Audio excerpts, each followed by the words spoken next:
I kind of miss THQ. They were more of a toy company starting out.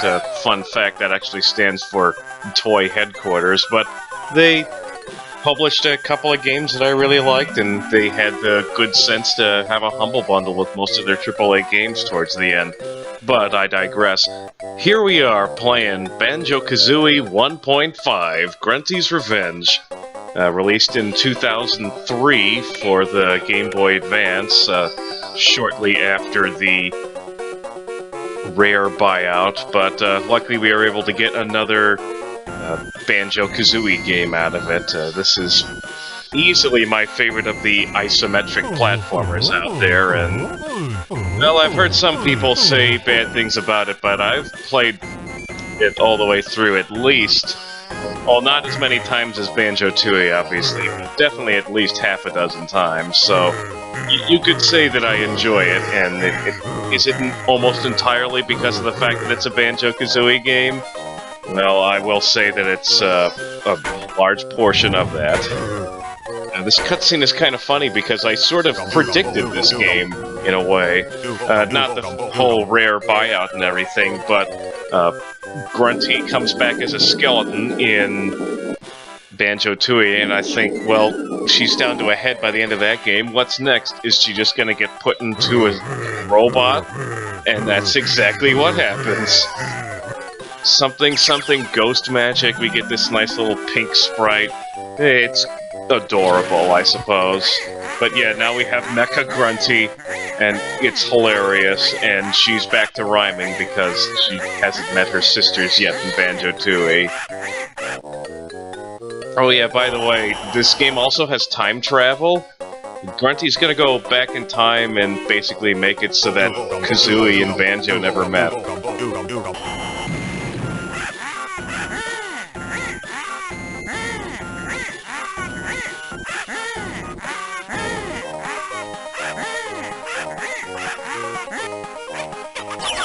So here she is, and there she goes, I guess.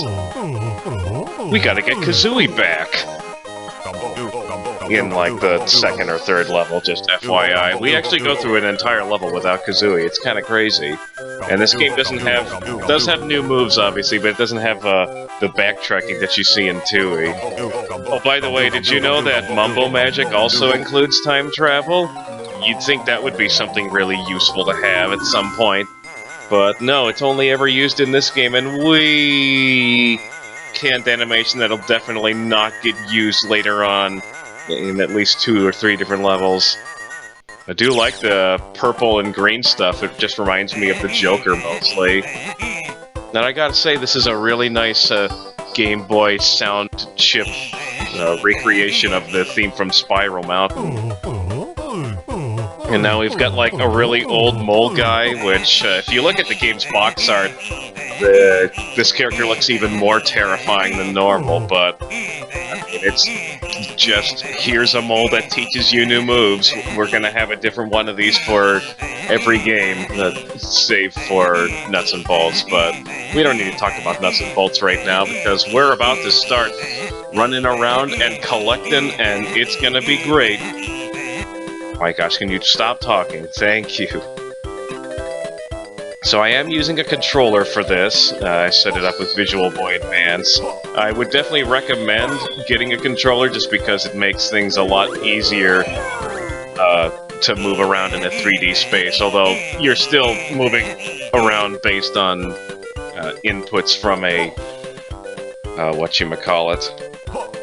Oh great, now we're starting this all over again with the molehills not wanting to listen to me.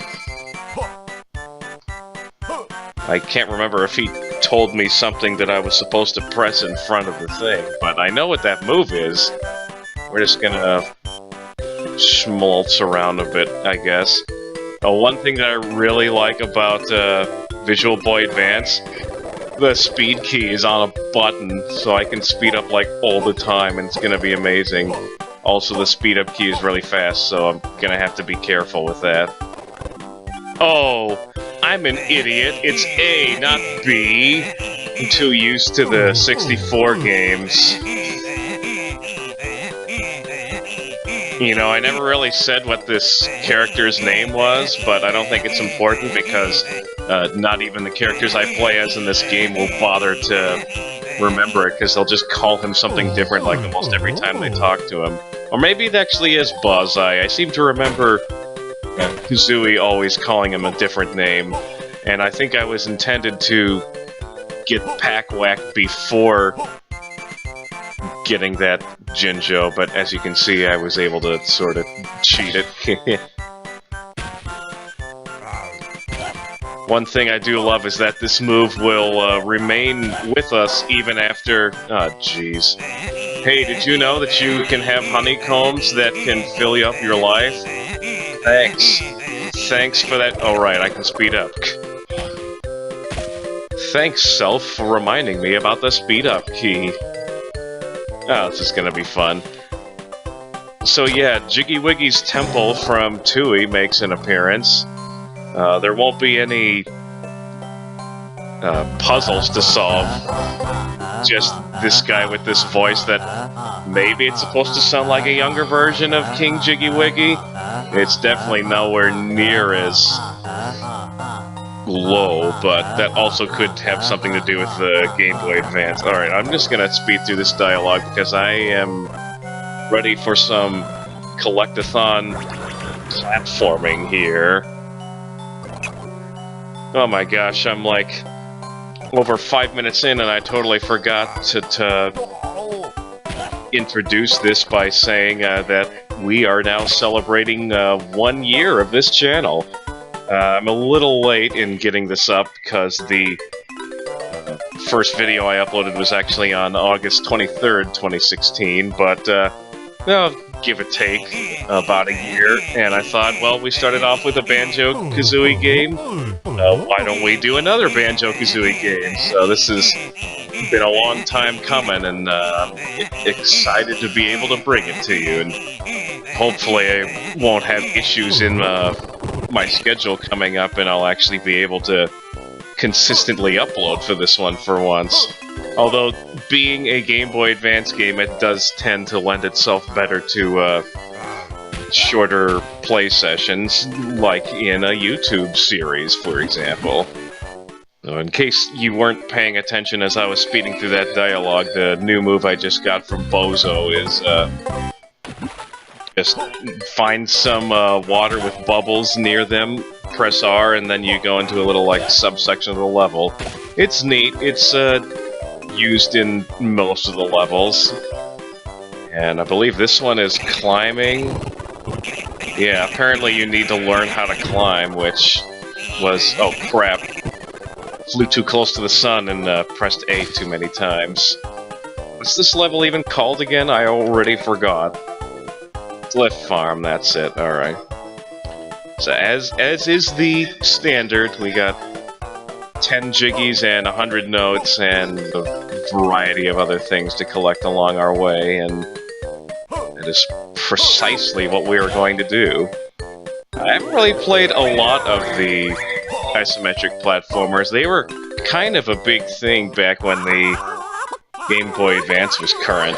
I do remember playing one of the Spyro games that was on it, on the GBA though, and that one was pretty entertaining, mostly because it had a collectathon style gameplay in it as well, because you basically just ran throughout the level and like, spat fire on these berries and ice, which I guess is pretty similar to what you do in the original game, if I remember correctly. Which I do remember, I've talked about the Disney Adventures magazine previously on this channel, and I do remember them discussing the Spyro GBA game in the magazine once, and they are like, hey, you need to defrost these fairies, but a note on Fire Breath, we said defrost, not roast, and then Fire Breath is exactly how you unfreeze them, so I get the feeling that was a case of people writing a magazine having to write a blurb for a video game that they never had played and never had any intentions of playing. Those are my suspicions, anyways.